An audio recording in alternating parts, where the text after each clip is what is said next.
मन की चंचलता सबकी ही है। कोई नहीं बचा इस धरती में जिसका मन चंचल ना हो। क्या करें? सुनो उपाय बताऊं। मन को कंट्रोल करने के लिए, क्योंकि खेल मन का है, इसलिए मन को कंट्रोल करने के लिए भगवान का ध्यान किया करो। यदि मन चंचल है तो इस चंचल मन से काम भी तो कराया जा सकता है। आओ काम कराऊं?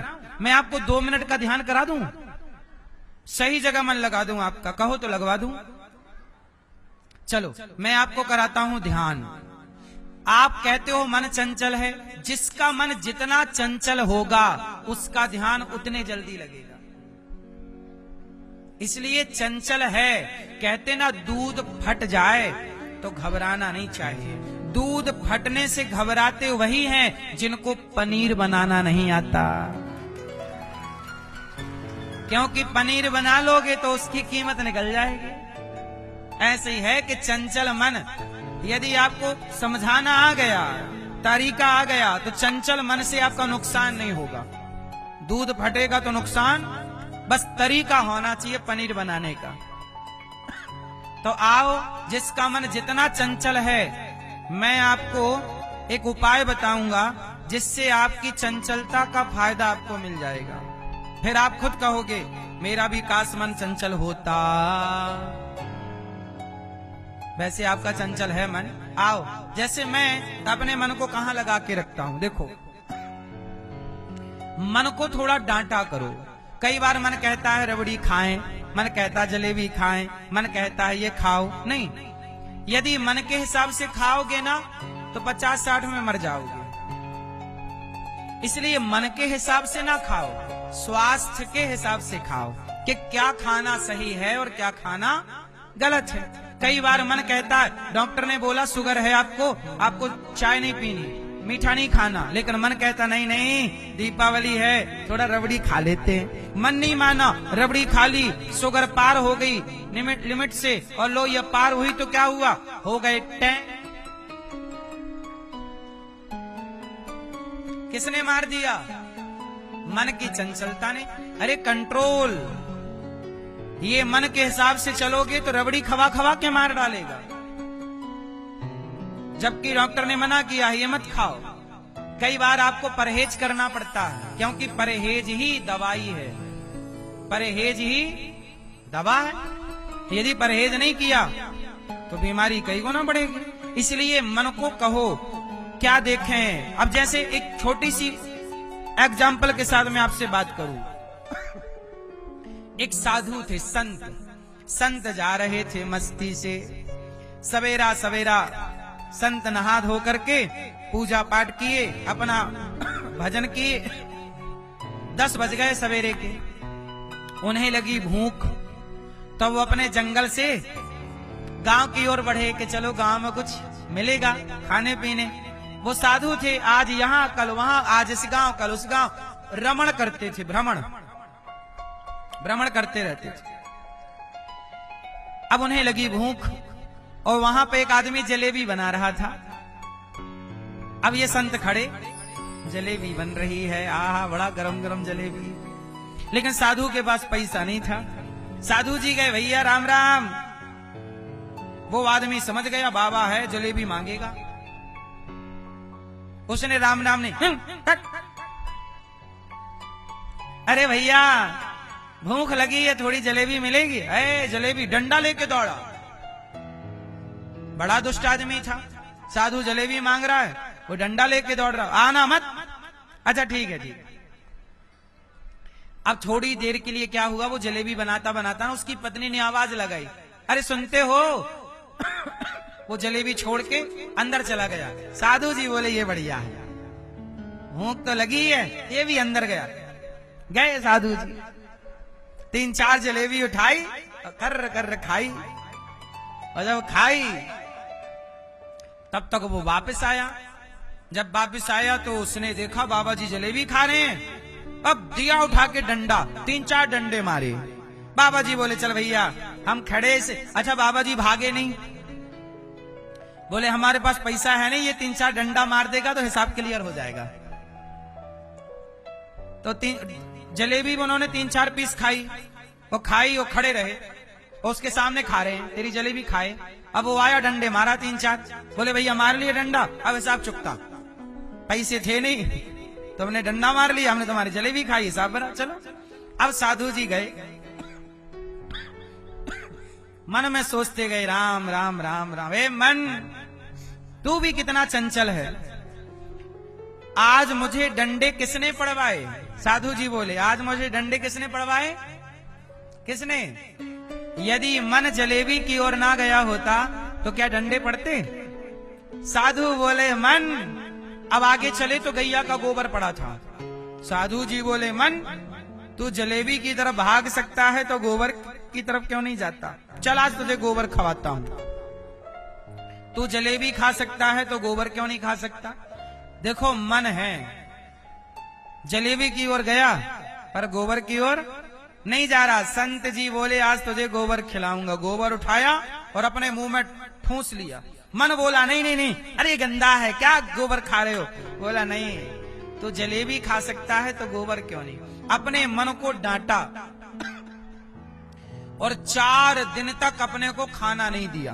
भूख लगी है, मन कह रहा आज खाओ खाओ, नहीं, तूने डंडे पड़वाए हैं। यदि हम तेरी बात मानेंगे तो आज तू जलेबी की तरफ गया, कल रबड़ी की तरफ जाएगा और परसों तुझे पराई औरत दिखेगी उसकी तरफ भी भागेगा। इसलिए तेरे दांत निकलने लग गए हैं, हम यहीं तेरे दांत कुचल देंगे। मन जिस दिन चंचल होए उसी दिन मन को दंड मिल जाए तो मन की चंचलता समाप्त हो जाएगी। आप गलती क्या करते हो? मन की हर इच्छाएं पूरी करते हो, तो एक इच्छा पूरी हुई तो दूसरी जाग जाती है, दूसरी इच्छा पूरी हुई तीसरी इच्छा खड़ी हो जाती है, 3 इच्छा पूरी हुई तो चौथी मुंह पसारे मुंह बाए खड़ी है, हाथ पसारे खड़ी। इच्छाओं का कभी अंत, इसलिए इच्छाओं का अंत कभी नहीं होता, इसलिए समझदार इच्छा का ही अंत कर देते हैं, इच्छा को ही मार देते हैं। बात समझ में आई? और जरा सी देर के लिए मेरे साथ इमेजिन करो, ऐसा भाव बनाओ, ऐसा भाव बनाओ कि हम बैकुंठ जा रहे हैं। सब लोग चलो बैकुंठ, जहां लक्ष्मी जी भगवान नारायण के चरण दबा रही हैं और शेष सैया पर, शेष नांग की सैया पर भगवान नारायण लेटे हैं। शेष भगवान ऊपर फण फैला करके भगवान को छाया दे रहे हैं और भगवान नारायण लेटे हैं, लक्ष्मी जी पांव दबा रही हैं। जरा दर्शन करो, भाव बनाओ कि हम बैकुंठ में हैं। भगवान के एक पांव लक्ष्मी जी दबा रही हैं तो भाव बनाओ कि दूसरा पांव आप दबा रहे। सब लोग भाव से भगवान श्रीमन्नारायण के चरण दबाओ, ऐसा भाव बनाओ, इमेजिन करो कि आप भगवान के चरण दबा रहे हैं, प्रेम से भगवान की ओर टुकुर टुकुर देख रहे हैं, भगवान आपको टुकुर टुकुर देख रहे हैं। और अब आप भगवान को सुंदर से कमल के पुष्पों की माला पहना रहे हैं, लक्ष्मी जी को आप सुंदर से गुलाब की माला पहना रहे हैं, कमल की माला। इसके बाद भाव बनाइए कि आप भगवान के लिए सुंदर से लड्डू मोतीचूर के बनाकर भगवान को लड्डुओं का भोग लगा रहे। भाव बनाइए कि आप लड्डुओं का भोग लगा रहे हैं। अब भाव बनाइए कि आप भगवान श्रीमन्नारायण की परिक्रमा कर रहे हैं। अब आप भाव बनाइए कि हम गिरिराज जी आ गए और भगवान श्री कृष्ण ने एक उंगली से पूरा गिरिराज जी को उठा रखा है और हम भगवान श्री कृष्ण की परिक्रमा कर रहे हैं। और अब भगवान ने गिरिराज जी को रख दिया, हम भगवान कृष्ण को 56 भोग लगा रहे हैं। भाव बनाइए। अब भाव बनाइए कि हम अयोध्या जी गए और राम जी राजा बने और सिया जी रानी। हम राम जी के चरणों को धो रहे हैं, सिंहासन में राम सीता बैठे हैं, हम दर्शन कर रहे, प्रभु के पांव धो रहे और हाथ जोड़कर प्रार्थना कर रहे। सब लोग मेरे संग प्रार्थना करो, बोलो हे श्रीमन्नारायण, हे श्याम सुंदर, हम पापी हैं, अधम हैं, नीच हैं, दुष्ट हैं, खल हैं, कामी हैं, क्रोधी हैं। हे प्रभु, हम जैसे हैं आपके हैं, हे नाथ, हमारे अपराधों को क्षमा कीजिए, हमें अपनी भक्ति प्रदान कीजिए। हे श्रीमन नारायण, हम अपने आप को आपके श्री चरणों में समर्पित करते हैं।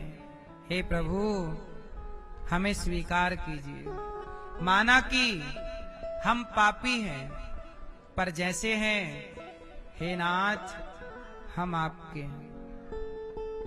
हरि शरणम, हरि शरणम। ऐसा भाव आप रोज बनाइए कि आप भगवान श्री कृष्ण माखन चुरा रहे हैं तो हम भी ग्वाल वाल बन के उनके संग माखन चुराने जा रहे।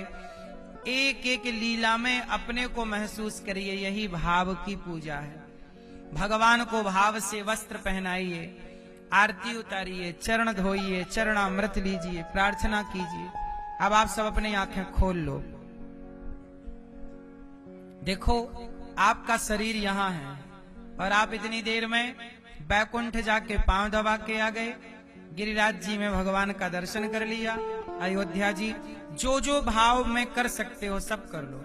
और ये आसान है, कोई खर्चा नहीं, कोई रुपया नहीं। इसे कहते हैं मानसिक पूजा। ये कौन सी पूजा है?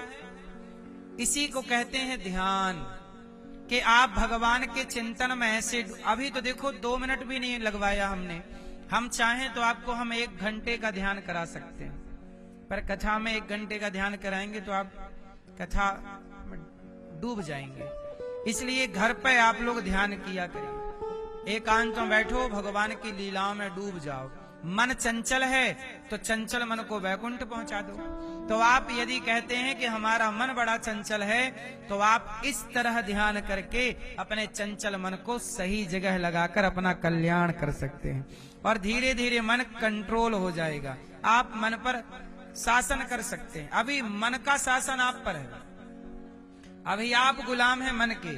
अब होगा क्या, ऐसे करोगे तो मन हो जाएगा आपका गुलाम। सच्चाई यही है कि हमें मन को अपना गुलाम बना के रखना चाहिए, पर मन इतना हावी है तो उसने आपको गुलाम बना रखा है। ऐसा है।